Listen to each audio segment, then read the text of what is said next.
नगरीय निकाय चुनावों को लेकर माहौल तैयार हो रहा है। राजनीतिक दल और दावेदार दोनों ही धीरे धीरे इसके लिए तैयारियां कर रहे हैं। इंदौर में भी कॉलोनियों, बस्तियों और गलियों में घूमे तो पार्षद के कई दावेदार मैदान में दिखाई दे रहे हैं। डिजियाना न्यूज के वार्ड वॉर में हम आपको वार्डों के विकास, पार्षदों के काम, मुद्दे और जनता की बात से रूबरू करा रहे हैं। आइए चलते हैं भाजपा के गढ़ विधानसभा क्षेत्र क्रमांक 2 के वार्ड 33 में। यह भाजपा के वरिष्ठ पार्षद पूर्व सभापति राजेंद्र राठौर का वार्ड है। इस बार राजेंद्र राठौर को अपना वार्ड बदलना पड़ेगा क्योंकि वार्ड आरक्षण में यह वार्ड अब सामान्य महिला वार्ड हो गया है। इंदौर विधानसभा क्षेत्र क्रमांक 2 भाजपा का मजबूत किला है। ये कद्दावर नेता कैलाश विजयवर्गीय और रमेश मेंदोला का गृह विधानसभा क्षेत्र है। ऐसे में यहाँ भाजपा का बोलबाला है। विजयवर्गीय और मेंदोला ही इस विधानसभा क्षेत्र के सारे टिकट तय करते हैं। 2015 में वार्ड 33 पिछड़ा वर्ग पुरुष के रूप में आरक्षित हुआ तो यहाँ से विजयवर्गीय और मेंदोला के सबसे खास माने जाने वाले राजेंद्र राठौर को मैदान में उतारा गया। राठौर के लिए ये चौथी बार नया वार्ड था। वे चारों मर्तबा अलग अलग वार्ड से ही मैदान में उतरे। 2015 में राजेंद्र राठौर ने कांग्रेस के श्याम यादव को 5500 से ज्यादा वोटों से हराया था। राजेंद्र राठौर पार्टी के वरिष्ठ नेताओं में आते हैं और लगातार 4 बार पार्षद बनने के चलते वे MIC सदस्य बने। इससे पिछली परिषद में राजेंद्र राठौर सभापति भी रहे। उनके पास स्वच्छता व ठोस अपशिष्ट प्रबंधन विभाग आया।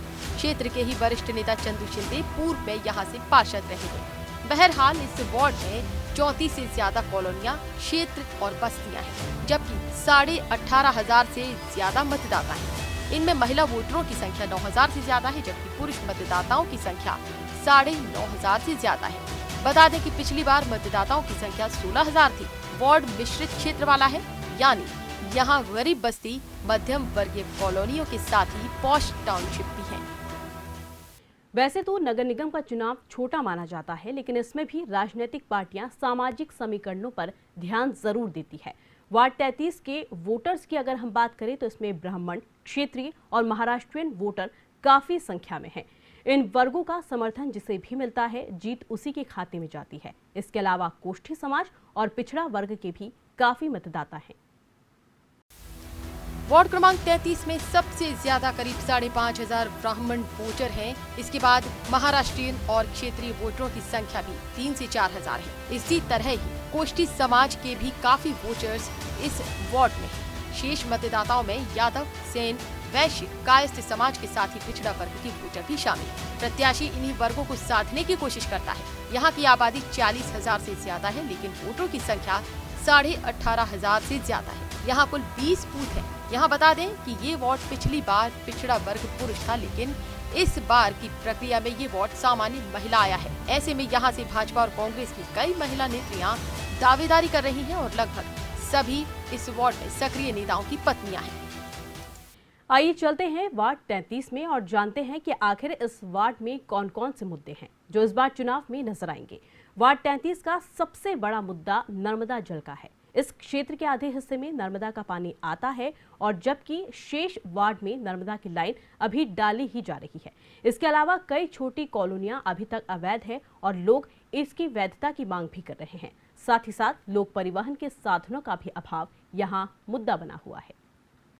वार्ड क्रमांक 33 में कबीर खेड़ी, लाहिया कॉलोनी, शिवानी नगर, पराग नगर, रॉयल बंगलो, संस्कृति नगर, स्वास्थ्य नगर, शालीमार बंगलो, न्याय नगर, दीन दयाल उपाध्याय नगर सहित अन्य कॉलोनियां हैं। वार्ड वॉर के तहत हकीकत जानने निकली डिजियाना न्यूज की टीम ने देखा कि इस वार्ड के आधे क्षेत्र में नर्मदा की लाइन है, जबकि शेष में इसके लिए पाइप लाइन डालने का काम चल रहा है। ऐसे में हर कोई यहाँ नर्मदा का पानी चाहता है। वही बोरिंग ही पानी का सबसे बड़ा स्रोत है, लेकिन पास में ही STP प्लांट और ट्रेंचिंग ग्राउंड होने के कारण यहाँ का भूजल स्तर दूषित है। इसके अलावा स्वच्छता और सफाई भी यहाँ मुख्य मुद्दे हैं। टाउनशिप और सोसाइटी में जहाँ सड़क, बिजली और पानी की पर्याप्त व्यवस्था है, वहीं जो गरीब बस्ती है वहाँ सड़क और ड्रेनेज की समस्या देखने में आई है। इस वार्ड से एक बड़ा नाला भी गुजरता है, जिसके चलते इस नाले के आसपास बसी झुग्गी और गरीब बस्ती में बारिश के दौरान काफी परेशानी का सामना करना पड़ता है। हालांकि यहाँ पर नाले के आसपास रिटर्निंग वॉल का काम जारी है। साथ ही नाला टैपिंग के तहत ड्रेनेज लाइन डालने का काम भी जारी है। इसके अलावा वार्ड में जल जमाव, स्वच्छता, गार्डन के विकास के अलावा अतिक्रमण, अवैध कब्जे के अलावा कॉलोनियों के वैधकरण का मुद्दा सबसे ज्यादा हावी है। इसके चलते इन कॉलोनियों में मूलभूत सुविधाओं की कमी है। लोक परिवहन के पर्याप्त साधन नहीं होने से अंदरूनी कॉलोनियों में लोगों को परेशानी का सामना करना पड़ता है।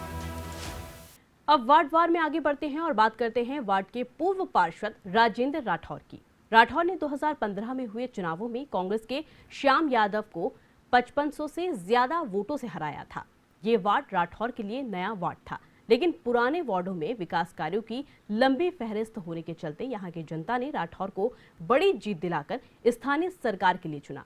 इसके बाद राठौर MIC में चुने गए और शहर की स्वच्छता और कचरा प्रबंधन का काम उनके जिम्मे आ गया।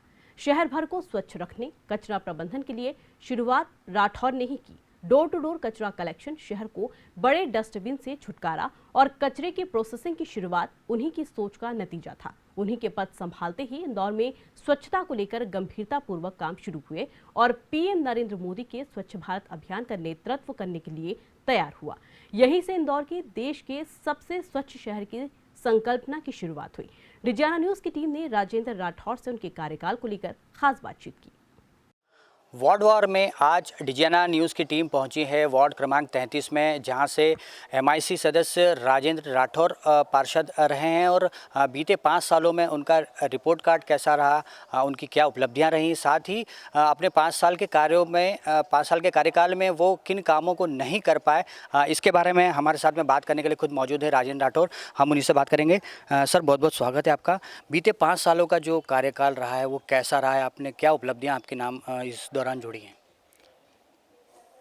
वास्तव में हम पिछले 4 बार से पार्षद बनते हैं। जनता के आशीर्वाद से हमको सबसे पहला जो सुकलिया का दीनदयाल जी की प्रतिमा बनने लगी है वो वार्ड दिया था। काफ़ी बड़ा वार्ड था और उस समय कैलाश जी महापौर थे। तब विकास की शुरुआत इंदौर नगर निगम ने क्या होती है ये करके बताइए। उसके बाद मुझे परदेशीपुरा सुभाष नगर वार्ड से भेजा गया। वहाँ हमने खूब सुंदर गार्डन, चौराहे उनका निर्माण किया। उसके बाद मुझे परदेशीपुरा के पिछड़े वाला वार्ड दिया, वहाँ से किया।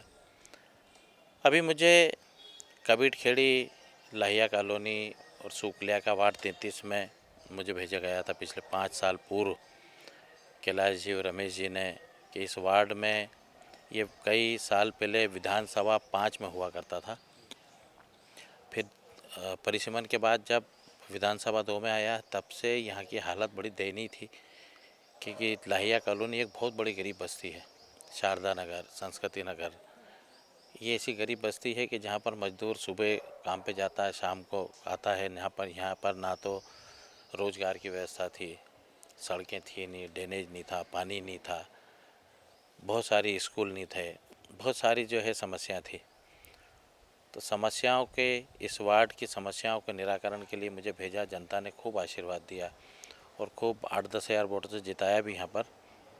तभी से हमने पहले मूलभूत सुविधाएं संपन्न कराई कि जैसे उनको पानी की, ड्रेनेज की समस्या जो है वो हल कराई। हर गली, हर बस्ती, हर वार्ड में ड्रेनेज की समस्या, पानी की समस्या, स्ट्रीट लाइन की समस्या। उसके बाद में फिर उनके जो है जहाँ पर भी रोज़गार की व्यवस्था हो तो उसके लिए हमने स्किल डेवलपमेंट के तहत यहाँ पे कम से कम 2000 महिलाओं को प्रशिक्षण शिविर जो है वो भी लगवाए। उनको मानदेय जो सरकार की तरफ से मिलता है वो भी दिलाया गया और काफ़ी अच्छा जो है उनको दिया। उसमें कामकाजी से लेकर ब्यूटी पार्लर से लेकर बहुत सारी योजना जो थी उसमें करा और कई महिलाओं को उससे रोज़गार भी मिला। आज उनकी जीवन स्तर जो है उठा है उससे लेके। जब क्षेत्र में विकास हुआ है तो उनका जीवन स्तर भी उठा है। कई उनके जो है गरीबी रेखा के अंतर्गत आते थे तो उनको राशन की व्यवस्था, ऐसी बहुत सारी व्यवस्था उनको जो है कराई गई। उसके बाद में हमने स्कूल एक जो था यहाँ कम से कम कबीरखेड़ी के अंदर बहुत बरसों पुराना स्कूल था और उस स्कूल में 1 से 8वीं तक है वो। उस बच्चे जो पढ़ते थे तो मतलब टापरा था वो। उसको हमने करीबन 60 लाख रुपए 70 लाख रुपए की लागत से लगा के एक बहुत अच्छा भव्य स्कूल भी बनाया उसको। और नर्मदा की लाइन यहाँ पे जो है 90% वार्ड में नहीं थी। तो नर्मदा आज सब दूर जो है घर घर पहुँच गई है। नर्मदा की लाइन भी डल गई है। खूब अच्छे सुंदर बगीचों का निर्माण भी किया है, चौराहों का निर्माण किया है, सड़कों का निर्माण किया है। ये सब हमने यहाँ की जन सुविधा को देके किया है।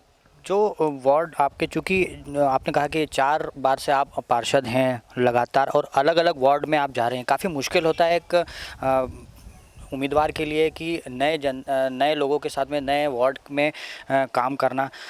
ये जब वार्ड आपके पास में आया था तो यहाँ पर वाकई में पानी की, जिस तरह से हम लोगों ने पिछली बार भी यहाँ पे जनता से बात की, रिपोर्ट यहाँ की बनाई, तो पानी को लेकर काफ़ी ज़्यादा समस्या थी क्योंकि यहाँ पर एसटीपी प्लांट भी है। उसके कारण यहाँ का जो भूजल था वो काफ़ी पॉल्यूटेड था, प्रदूषित था।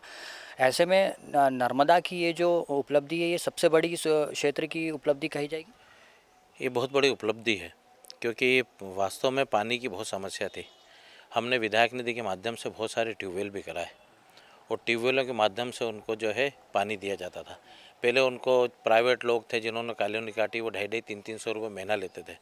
हमने नगर निगम में अंडरटेकिंग लिया और बहुत सारे बोरिंग कराए और उनको फ्री पानी, मतलब उनको जो है निःशुल्क, क्योंकि पानी भी कम ही मिलता था उनको, क्योंकि ट्यूबवेल से गर्मी में भी बहुत समस्या आती, तो टैंकरों के माध्यम से देते हैं। हमने तत्काल जो है योजना बनाई और नगरीय प्रशासन मंत्री थे विधायक जी और कैलाश जी से उसका जो है भूमि पूजन कराया और 1 साल के अंदर हमने सारे वार्ड में जो है नर्मदा की लाइन जो है सब दूर दी और उससे अभी 70% 60% पानी तो जो है जनता को मिल रहा है। पर्याप्त तो व्यवस्था नहीं कह सकते, पर ट्यूबवेल के माध्यम से मिल जाता है, उनको पानी मिल जाता है। जो रही ट्रीटमेंट प्लांट की बात, तो वो भूज स्थल क्योंकि वो थोड़ा सा दूर है हमसे, तो उसका जो है पानी यहाँ मिक्सिंग नहीं होता है, नाला बीच में आता है, उसके कारण जो है हमारे यहाँ उसका नहीं मिलता पानी, तो उनको स्वच्छ ही मिलता है पर कम मिलता था। पर नर्मदा की लाइन आने से उनके जीवन स्तर उठा है, उनको पानी की व्यवस्था जो है होगी। गर्मी में ज़रूर समस्या आती तो हम टैंकरों के माध्यम से देते हैं। एक जो बगीचों को विकसित करने की जो बात आपने कही थी, ये वाकई में इंदौर के लिए मॉडल ही कहा जाएगा कि आपने जिस तरह से श्रमिक क्षेत्र में, श्रमिक बस्ती में जिस तरह से बगीचों का निर्माण कराया और उसको विकसित किया, ये पूरे शहर के लिए एक मॉडल था। ऐसे कितने बगीचे जो थे वो इस क्षेत्र में आपने विकसित कराए हैं? क्या था, पहले हमने जैसे सूखलिया में मैं था, जब सूखलिया दीनदयाल चौराहा बनाया था, खूब सुंदर बनाया था, प्रदेश भर से लोग देखने के लिए आते थे, तो लोगों में उसकी जो है पूरे हमारे 2 नंबर विधानसभा में लोगों में उसकी जो है झलक थी और उनको मालूम था कि हम जो है काम अच्छा करते हैं। तो उसके बाद हमने परदेसीपुरा और क्लर्क कॉलोनी में जब करा, तो क्लर्क कॉलोनी और जो है ITI के वहाँ पे 2 बहुत सुंदर गार्डन जो है बनाए हैं, जो आइडियल गार्डन है, जिनको लोग देखने के लिए आते हैं। ऐसे ही लोगों के, जब हम यहाँ आए तो लोगों की भी तमन्ना रहती है कि ऐसे ही गार्डन, लोग बोलते हैं कि गार्डन वैसे ही बने, जय गिरनारी जैसा, केशव कनक जैसा। तो फिर हमने यहाँ पर भी जो है परशुराम गार्डन है, भारत माता मंदिर पे जहाँ गार्डन है, आपके जो है वार्ड में करीबन 16-17 गार्डन है। बहुत अच्छे ग्रीन बेल्ट हमने सुहास नगर के यहाँ बनाए हैं, खूब सुंदर जो है। अभी उसकी लाइट का भी प्रावधान हो गया, तो 20-25 लाख रुपए की लागत से लाइटें भी लग रही है। तो सभी गार्डनों के अंदर हमने बहुत सुंदर गार्डन बनाए, उससे लोगों को जो है अच्छा लगा है। तो वैसे तो नहीं बन पाए हैं क्योंकि लोगों की भी जागरूकता, हम समितियों के माध्यम से लोगों को भी एकत्रित कर रहे हैं कि आप लोग समितियाँ देखें। जैसे CM के अंदर एक समिति है, तो वो पूरा गार्डन देखते हैं, मेंटेन रखते हैं उसको। तो ऐसे ही जो है लोग उसका ध्यान देंगे। जैसे सुहास नगर में है, बहुत सुंदर गार्डन बनाया, वहाँ पे भी हम कर रहे हैं। ऐसे लोगों में जागृति आएगी, लोग जो है उसको गार्डन को स्वयं अपना समझ के देखेंगे तो बहुत सुंदर लगेगा। आपको बता दें कि राजेंद्र राठौर भारतीय जनता पार्टी के काफ़ी वरिष्ठ नेताओं में गिने जाते हैं और पिछले 4 बार से पार्षद हैं, नगर निगम के सभापति भी रहे हैं और इस बार की जो परिषद थी उसमें स्वास्थ्य और स्वच्छता का जो विभाग था उसके प्रभारी भी रहे हैं। राजेंद्र भैया, जो स्वास्थ्य और स्वच्छता की बात आती है तो इंदौर जो है वो पूरे विश्व में आज नाम कमाए हुए हैं। आपके वार्ड में भी STP प्लांट बने हैं और इस STP प्लांट के जरिए अब जो पूरे शहर भर का जो गंदा पानी है उसको स्वच्छ करने की यहाँ पर प्रक्रिया जो वो निभाई जाती है। कितना महत्वपूर्ण आपकी दृष्टि से ये पूरा STP प्लांट और ये एरिया हो गया है अभी? देखो क्या है, जब मैं स्वास्थ्य समिति में पहले था, जब हमने बहुत बड़ी बड़ी कार्रवाई करी थी, लोगों ने उसका कोई किया था, चाहे अचार की हो, होटलों में हो, मावा पकड़ा हो, घी पकड़ा हो, हल्दी पकड़ी हो, ऐसे बहुत बड़ी बड़ी कार्रवाई की थी, जो कि आपके मीडिया के माध्यम से आप लोगों ने दिखाया भी था पूरे प्रदेश के अंदर।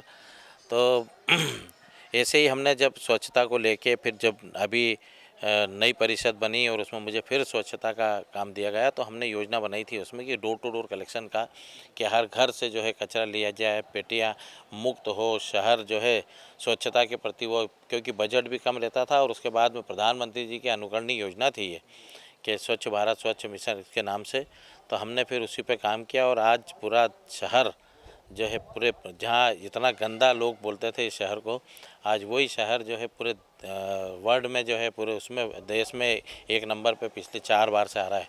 मुझे लगता है कि 5वीं बार भी आएगा। तो ये एक उपलब्धि है।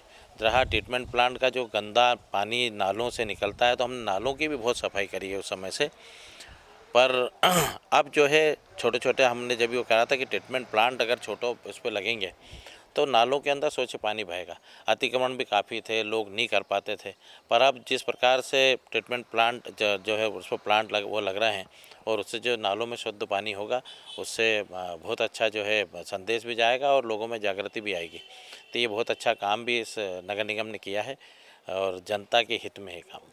तो ये देख सकते हैं आपकी जो कंसेप्ट था, जिस कंसेप्ट पर इंदौर ने पिछले 4 बार से नंबर 1 स्वच्छ शहर पूरे देश भर में उसका तमगा हासिल किया, वो कंसेप्ट जो था वो राजेंद्र राठौर के कार्यकाल में ही स्वीकृत हुआ, जिसके तहत इंदौर को डस्टबिन फ्री बनाया गया। साथ ही जो डोर टू डोर कलेक्शन का एक सबसे बड़ा कंसेप्ट था, जो आज इंदौर में हर घर में कचरा गाड़ी कचरा लेने के लिए पहुँचती है। तो ये जो कंसेप्ट था, ये कहीं ना कहीं राजेंद्र राठौर की देन है, उनकी सोच का एक परिणाम हम कह सकते हैं।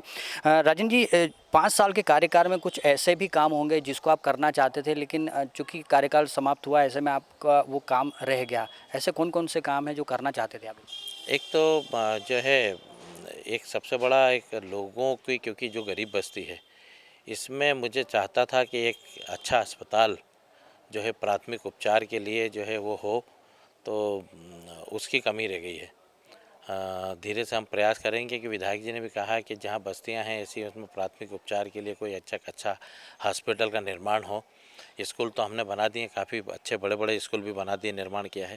तो अस्पताल का होना भी, क्योंकि लोगों को सुविधा मिले। छोटी छोटी अभी डिस्पेंसरी ज़रूर हमने चालू करी है भारत माता मंदिर के वहाँ पे, जोनल पे, और इस पे जो रेन बसेरा है ITI वाला जो हमने बनाया थे रेन बसेरा, उसमें करी है, पर एक बड़ा अस्पताल की ज़रूरत है।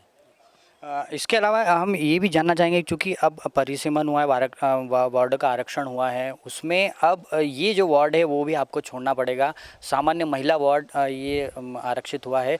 ऐसे में अब आपकी भविष्य की क्या प्लानिंग रहेगी, और जो आगामी नगरीय निकाय चुनाव है वहाँ से उसमें कहाँ से दावेदारी का आप करेंगे? देखो, ऐसा है कि 4 बार से मुझे अलग अलग वार्डों में भेजा गया। कैलाश जी, रमेश जी तय कर देते थे कि अब इनको इस वार्ड में नहीं, तो अलग अलग वार्ड से मुझे जो है लड़ाया गया है। इस बार जो है पार्टी जहाँ भी तय करेगी, अगर गुजरात मॉडल लागू होता है तो पार्टी का काम करेंगे, और अगर पार्टी उचित समझेगी तो जहाँ से पार्टी देगी वहाँ से हम लड़ेंगे। तो ये थे राजेंद्र राठौर, जो स्वास्थ्य और स्वच्छता प्रभारी नगर निगम के रहे हैं, MIC मेंबर रहे हैं, और कई सारे काम उन्होंने गिनाए हैं। खासतौर से जो नर्मदा का पानी इस पूरे वार्ड में पहुंचा है, वो काफ़ी बड़ी उपलब्धि उनकी रही है पिछले 5 साल के कार्यकाल की बात कहें तो। इसके अलावा जो स्वच्छता और सफाई को लेकर जो उनका मॉडल था, वो आज पूरे देश ही नहीं पूरी दुनिया में जाना पहचाना जा रहा है। और यही कारण है कि जो देश के अलग अलग शहरों के अधिकारी हैं, जनप्रतिनिधि हैं, वो इंदौर आकर स्वच्छता और सफाई का जो मॉडल है वो देखते हैं कि यहाँ पर किस तरह से ये पूरा प्रक्रिया जो है, जो मॉडल है वो अपनाया जा रहा है, और जिसके बूते इंदौर पिछले 4 बार से नंबर 1 स्वच्छ शहर बना हुआ है। अभी तक के लिए इतना ही। अगले बार नए वार्ड के साथ में फिर हाजिर होंगे। वार्ड 33 के पार्षद रहे MIC सदस्य राजेंद्र राठौर की बात आपने सुनी। अब सुनते हैं कि क्षेत्र की जनता क्या कुछ कहती है। अभी मेन तो देखिए काफ़ी हमको सपोर्ट मिलता है, लेकिन जैसे नर्मदा का अभी काफ़ी दिन से चल रहा है, ऑलरेडी आ गया है, लेकिन अगर वो थोड़ा स्पीड अप हो जाएगा तो ज़्यादा अच्छा होगा। खास करके नर्मदा के लिए लोग थोड़ा परेशान हैं, क्योंकि यहाँ के पानी की pH वैल्यू वगैरह थोड़ा वो है, तो उस पर ज़रा फोकस करने की ज़रूरत है। साफ स्वच्छता वगैरह के लिए काफ़ी सपोर्ट है। स्वच्छता आप देख ही रहे हैं कि मतलब कहीं, और लोगों में भी अवेयरनेस है और लोगों का भरपूर सहयोग है। मतलब हम लोग कॉलोनी वासियों का भी काफ़ी योगदान रहता है। और सब तत्पर रहते हैं सेवा भाव के लिए, एक परिवार की तरह काम होता है यहाँ। ग्रीन बेल्ट में काम, लाइटिंग का काम, साफ सफाई का काम, कचरा निस्तारण का काम, ये सारे जो नगर निगम के काम हैं यहाँ पे पर्याप्त रूप से हुए हैं और उम्मीद से ज़्यादा हुए हैं। अब रिक्वायरमेंट हमारे यहाँ पे आगे ये है कि स्वच्छता जो है उसको और मेंटेन किया जाए, और थोड़ी बहुत जो छोटी मोटी चीज़ें हैं गार्डन वगैरह में, वो लाइट वगैरह या पेंटिंग वगैरह, वो सौंदर्यीकरण का काम यहाँ पे और थोड़ा हो तो और वार्ड से लग के ही मेट्रो लाइन भी जा रही है। लग रहा है कि इससे इस वार्ड को भी ये और काफी इससे बहुत फ़ायदा होगा, जन सुविधा हमें एक मिलेगी, और यहाँ पे जो लोग हैं उनको यातायात के लिए एक दूसरा साधन मिलेगा, और उनके लिए ये बहुत अच्छी चीज़। हमारे यहाँ के जो पार्षद हैं वो बहुत अच्छे से सारा काम उन्होंने किया है, और हमारे यहाँ पे भी हर जो भी जैसे 15 अगस्त है, 26 जनवरी है, तो वो हमेशा आते हैं, अपना समय देते हैं। और उन्होंने अभी गार्डन भी बनवाए हैं कॉलोनी में, और कॉलोनी में भी अच्छी सड़कें वगैरह भी निर्माण हुआ है, और बहुत सारी चीज़ें की हैं। लाइट की भी व्यवस्था अच्छी है, कभी कोई स्ट्रीट लाइट वगैरह भी दिक्कत नहीं देती है। तो सारी चीज़ें हैं जो हमें कोई परेशानी नहीं होती है, और वो अपने बिना कहे हुए करते रहते हैं काम। और मैं जहाँ तक देखता हूँ कि इस कॉलोनी के अंदर आपने भी देखा होगा, ऐसी किसी चीज़ की जो बहुत ही निहायत ज़रूरी हो पर्यावरण के हिसाब से या कोविड के समय, उनका सक्रिय रहना, और साथ में राजेंद्र जी राठौर साहब का जो यहाँ पर योगदान रहा।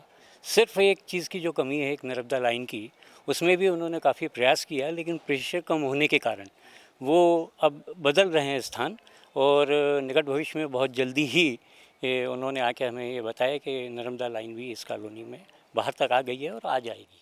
काम तो बहुत ज़्यादा हुआ है, बहुत अच्छा काम चल रहा है। इनफैक्ट हमारे यहाँ गार्डन बहुत अच्छे हो गए हैं। रोड हमारे यहाँ पहले बहुत ही ख़राब थी, पर वो बहुत अच्छा हुआ है। पानी की निकासी नहीं होती थी, साफ़ सफाई पे बहुत ध्यान दिया गया है। तो काम तो बहुत अच्छा चल रहा है। अब एक सिर्फ हमारा रह गया है नर्मदा पाइपलाइन। नर्मदा जी और अगर आ जाएँ तो सोने पे सुहागा हो जाएगा। बाकी काम हमारे यहाँ बहुत अच्छा है। बच्चों के लिए सिक्योरिटी पॉइंट ऑफ व्यू से हमने जब जो डिमांड्स करी हैं नगर निगम में पार्षद जी को, तो उन्होंने हमेशा हमारा प्रायोरिटी बेसिस पे लेके काम हमारे सारे करे हैं। सेटिस्फाइड है। एक ट्रांसपोर्टेशन के जो साधन हैं वो लिमिटेड ही हैं, सिटी बसेस चलती हैं, क्या आपको लगता है कि महिलाओं की सिक्योरिटी के हिसाब से भी थोड़ा सा? हाँ, बिल्कुल होना ही चाहिए। महिलाओं की सिक्योरिटी के हिसाब से ये भी होना चाहिए। और दूसरा मैं तो ये बोलती हूँ कि जो ऑटो रिक्शाज होते हैं या जो दूसरा, हमको काफ़ी बाहर तक जाना पड़ता है, उसके लिए भी जो लोकल कन्वेंस है उसके लिए, अगर वो यहाँ तक आ जाए, एक स्टैंड आसपास कहीं हो जाए, तो वो और बेस्ट हो जाएगा, वो और अच्छा हो जाएगा। बाकी तो सर सब अच्छा, बस एक नर्मदा की थोड़ी सी वो है, नर्मदा आ जाए तो बढ़िया है। बाकी सड़क पानी बिजली इसकी ठीक है, सड़क पानी बिजली है, साफ सफाई स्वच्छता साफ सफाई वगैरह भी अच्छी है, एक नंबर। और क्या चाहते हैं आपके, और क्या नगर निगम? बस ये सर, ये थोड़ी ये रोड जैसे ये चालू हो जाए, थोड़ी सी मतलब ये गाड़ी रखने की तकलीफ है। सर मुझे तो कुछ काम अभी बाकी रहा ही नहीं, मैं कैसे बोलूँ आपकी, कुछ काम बाकी है। कहा ना आपको कि राजन भैया ने पूरा काम टोटल करवा रखा है, अब हमको काम की ज़रूरत ही नहीं। बस एक ही रिक्वेस्ट रहेगी कि पार्षद हो तो राजन राठौर जैसा कोई भी आए, वरना कोई ज़रूरत ही नहीं। फिर ये साफ सफाई की व्यवस्था बहुत बढ़िया, बहुत बढ़िया। किसी भी चीज़ की कहा ना कोई शिकायत नहीं। नहीं केवल आपके एरिया में नहीं है, जैसे आप यहाँ से बाहर निकलती हैं वहाँ पे भी बढ़िया है, वहाँ पे भी अच्छा आएगा। मेट्रो यहाँ पर आने वाली जी, कितनी सुविधा होगी आपको? नहीं मेट्रो आ जाएगी तो बहुत अच्छी बात है ना, बहुत खुशी की बात होगी। मेट्रो आ जाएगी तो साधन और आपको मिल जाएगा आने जाने हाँ बिल्कुल साधन मिल जाएगा। बस एक हो जाए कि ये बेद करवा दे, बस इससे बढ़िया और कुछ भी नहीं चाहिए। एक आवेद देगी, ये कॉलोनी अभी तक बेद नहीं हुई है, बस इतना ही है कि कोई भी आए पार्षद अगर हो सके बेद हो जाए, बस इससे ज़्यादा और कुछ भी काम नहीं अपना। बस वैदिकरण के लिए हम चाहते हैं कि हमारी कॉलोनी वैदिक हो जाए तो बहुत ज़्यादा अच्छा रहेगा, हम लोगों को फ़ायदा होगा, लोन वोन में फ़ायदा होगा। अभी किस तरह का नुकसान होता है? बस अभी हम यही है कि हम मकान बनाना चाहते हैं तो हमको लोन नहीं मिल पाएगा क्योंकि रजिस्ट्रेड कॉलोनी नहीं है। तो हम ये चाहते हैं कि हमारा जो भी पार्षद आए यहाँ पर हमारी बहुत जल्दी आगे सुविधा बढ़ाए कि वैदिकरण जल्दी हो कॉलोनी का। सर सबसे पहले तो हमारे यहाँ खंबे थे सीमेंट के, वो हटे गए। LED वो लाइट लगी गई है। और उसके बाद ये सब देख ही रहे हो आप, रोड, नर्मदा लाइन नहीं थी, ये गंदी बस्ती का, तो ये अभी आज की तारीख में गंदी बस्ती नहीं, नर्मदा लाइन का पानी मिल रहा लोग बागों को, और ये LED लाइट, मतलब सब तरह से अच्छी सुविधा, हाँ काम हुआ हमारा। काम तो सब अच्छा हो रहा सर, पूरा काम अच्छे हो रहा है। ज़रूरत इतनी है कि पीछे की लाइन में भी नर्मदा लाइन चाहिए, इधर हम रोड पे पानी लेने आते बस, और कुछ पीछे नहीं है नर्मदा लाइन।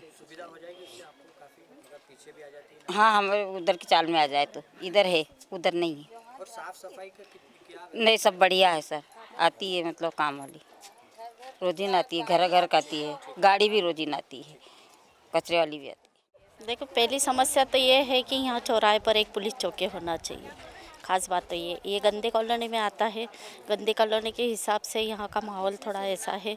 बाकी सुधारना तो जब से राजन राठौर जी आए थे पार्षद, वो तब से उन्होंने तो सुविधा तो बहुत सारी करी है, जैसे नर्मदा नल लाइन है, स्ट्रीट लाइट वगैरह है, गली गली में लाइटी है, रोड वगैरह सब कुछ व्यवस्था तो कर दी है उन्होंने।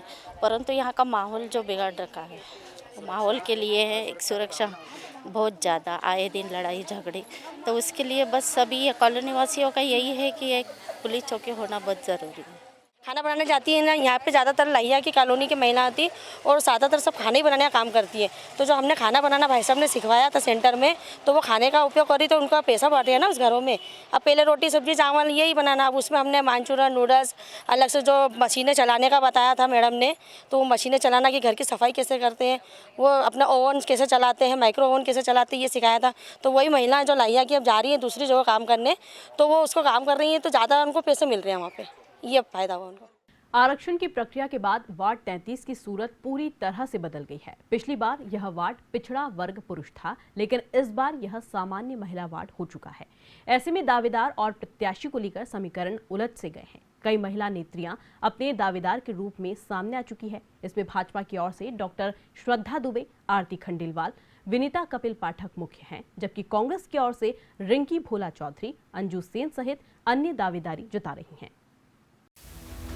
वार्ड क्रमांक 33 के सामान्य महिला होने से यहाँ के समीकरण थोड़े उलझ गए हैं, क्योंकि चुनिंदा महिलाओं को छोड़कर यहाँ अधिकांश दावेदार क्षेत्र के सक्रिय नेताओं की पत्नियां हैं। इनमें कुछ वार्ड के दावेदार हैं, जबकि कुछ बाहरी उम्मीदवार हैं। सबसे पहले बात करते हैं भाजपा की। भाजपा की ओर से सबसे पहले 3 महिलाओं की दावेदारी मजबूत दिख रही है। भाजपा महिला मोर्चे की नगर महामंत्री डॉक्टर श्रद्धा दुबे का नाम सबसे ऊपर। वे शिक्षित हैं और संगठन से लंबे समय से जुड़ी हुई हैं, लेकिन उन्हें सबसे ज्यादा मुश्किल यहाँ से दावेदार नेताओं की पत्नियों से आ रही है। राजेंद्र राठौर के खास समर्थक अशोक खंडेलवाल अपनी पत्नी आरती के लिए लॉबिंग कर रहे हैं। खंडेलवाल पूर्व में भाजपा में नगर मंत्री रहे हैं और 2 नंबरी नेताओं के करीबी रहे हैं। विधायक रमेश मेंदोला से टिकट की आस है और खंडेलवाल उनके लिए जबरदस्त लॉबिंग कर रहे हैं। इस कड़ी में तीसरी मजबूत दावेदार विनीता कपिल पाठक है। सामाजिक कार्यों से लंबे समय से जुड़ी विनीता के लिए पति कपिल मेहनत कर रहे हैं। काफी पहले से उन्होंने वार्ड में काम और संवाद स्थापित करने का काम शुरू कर दिया था। महिलाओं, गरीब बस्तियों, आंगनबाड़ी केंद्रों, बच्चों के बीच पहुंचकर ये दंपति लगातार सक्रिय है और टिकट की मजबूत दावेदार भी है। इसके अलावा कुछ अन्य दावेदार हैं, लेकिन ये कमजोर माने जा रहे हैं। ऐसे में उम्मीद है कि इन तीनों में से ही किसी एक को टिकट मिलेगा। उधर कांग्रेस में रिंकी चौधरी सबसे मजबूत दावेदार है। रिंकी के पति भोला सिंह चौधरी कांग्रेस के उपाध्यक्ष रहे हैं और वे ही उनके लिए कोशिश भी कर रही हैं। उनके अलावा जय सिंह ठाकुर भी अपनी पत्नी के लिए लॉबिंग कर रही हैं, लेकिन उनके प्रभाव पूरे वार्ड में न होकर चुनिंदा क्षेत्र तक ही सीमित नजर आ रहा है। इनके अलावा अंजू सेन भी दावेदार हैं। साथ ही चिंटू चौकसे के खास राजू भदौरिया भी अपनी पत्नी को यहाँ से चुनाव लड़ाने के लिए कोशिश कर रहे हैं।